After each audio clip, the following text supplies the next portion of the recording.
Olá, vamos ver como fazer o cálculo da vazão máxima para os locais sem dados observados, ou seja, para locais onde você não tem uma série histórica de vazões observadas, que você pode selecionar os máximos de cada ano e fazer os cálculos.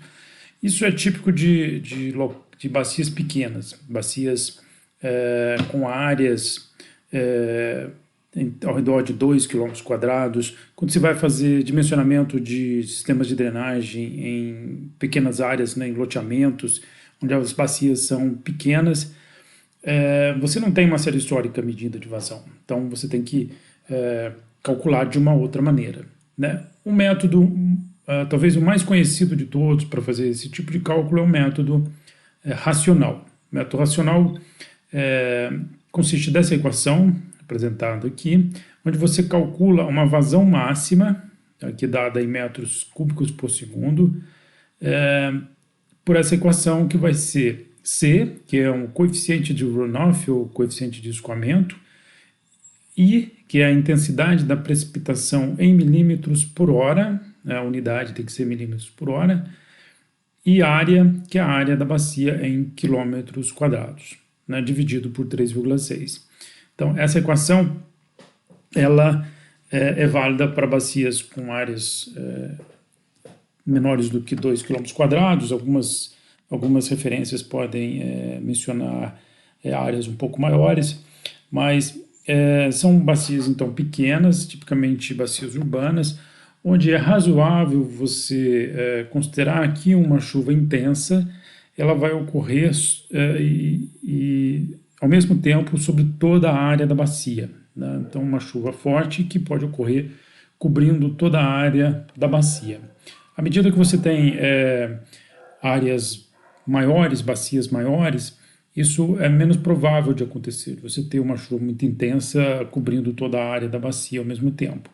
Né? Então, esse método é para bacias pequenas em função disso. E aí você vai considerar, então, que toda a área da bacia está sendo atingida por essa chuva, num dado intervalo de tempo, né? E a gente vai considerar apenas um único intervalo de tempo, uma chuva média durante um intervalo de tempo, que também não é um intervalo de tempo muito grande, é um intervalo de tempo de alguns minutos.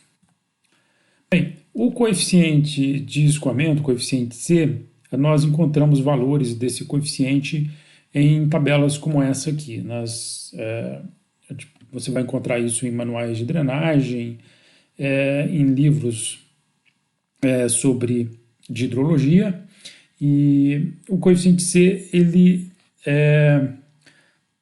quanto maior, ele vai ser menor do que 1, né, e quanto mais impermeabilizado a bacia, maior, mais próximo de 1 é esse coeficiente C. Né? Então, numa área de edificação muito densa, ele vai variar entre 0,7 e 0,95.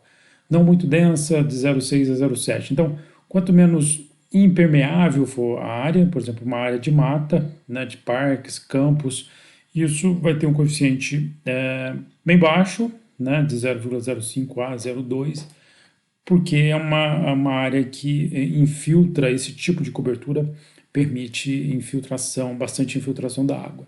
Numa área de edificação muito densa, densamente ocupado, pouca água vai infiltrar, então você tem mais escoamento superficial sendo gerado, por isso o valor do C ele é maior. Então, esses valores de C a gente encontra em tabelas na literatura, em manuais de drenagem, para você, então, escolher qual é o valor do coeficiente que você vai utilizar.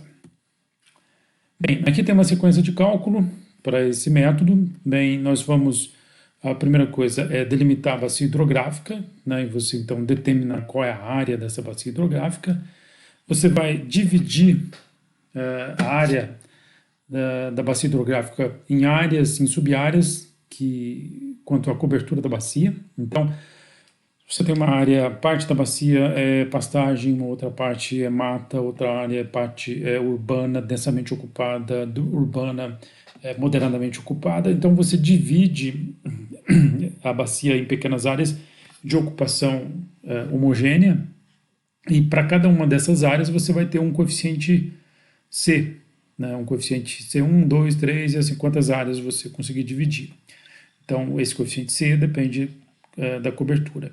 E aí depois você calcula um valor de C médio ponderado pela área de cada uma dessas áreas. Então, você vai fazer na área 1, vamos supor que seja pastagem, ocupa, né, um valor de área, o coeficiente C para essa área, então vai ser C vezes essa área, C2 vezes a área 2 e assim por diante, o somatório disso dividido pela área total da bacia.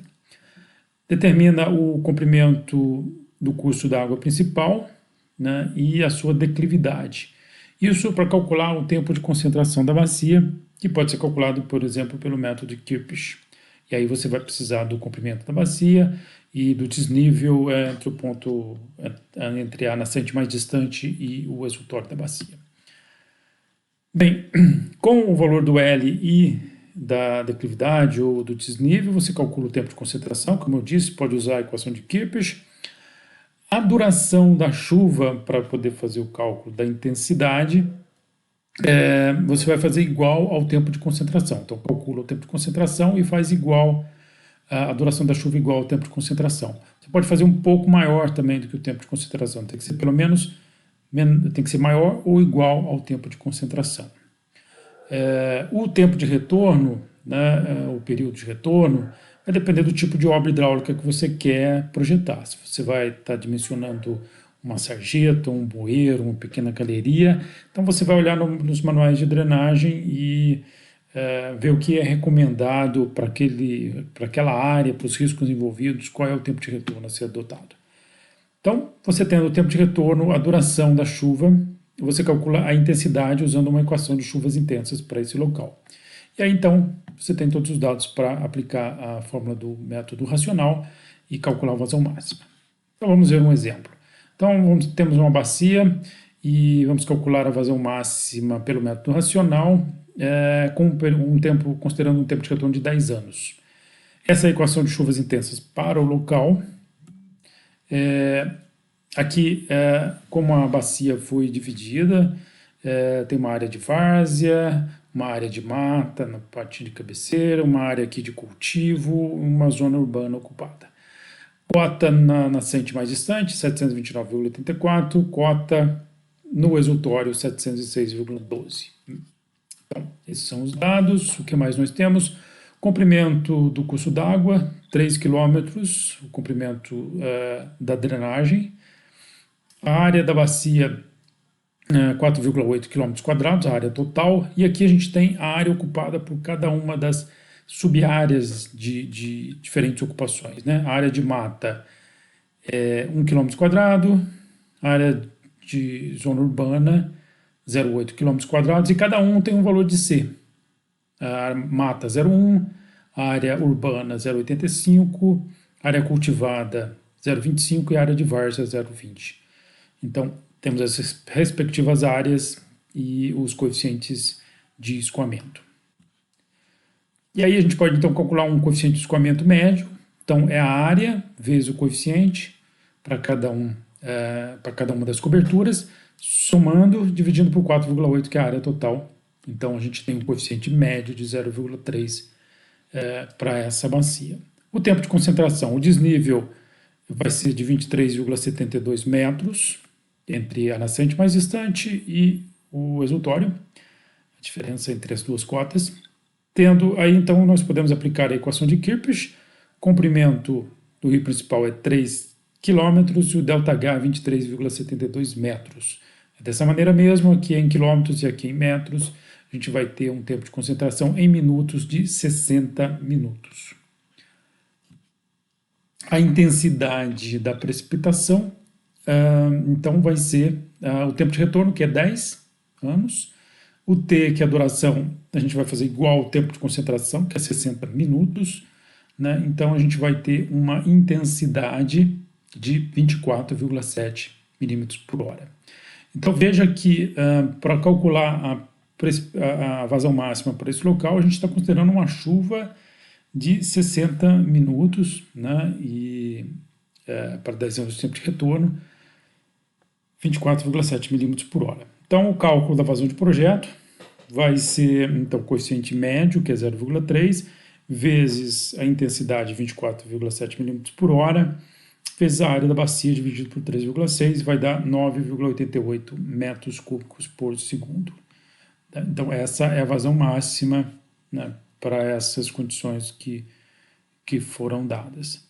Então, é uma fórmula simples, relativamente simples de ser aplicada, né, e muito utilizada por quem trabalha com projetos de drenagem.